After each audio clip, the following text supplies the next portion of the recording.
लोमड़ी और कौवा। एक लोमड़ी 2 दिन से भूखी थी। उसे कहीं भी खाने को कुछ ना मिला था। वो शहर के करीब आ गई। अचानक क्या देखती है कि एक दरख्त पर एक कौवा बैठा है।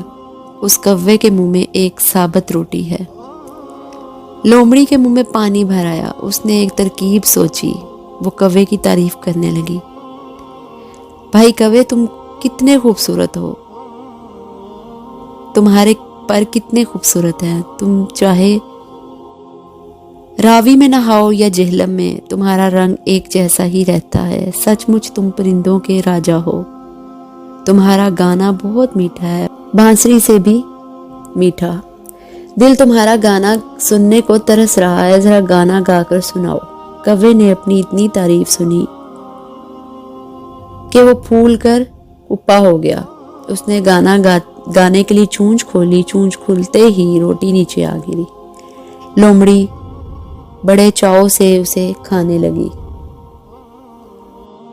कौवा मुंह देखता रह गया।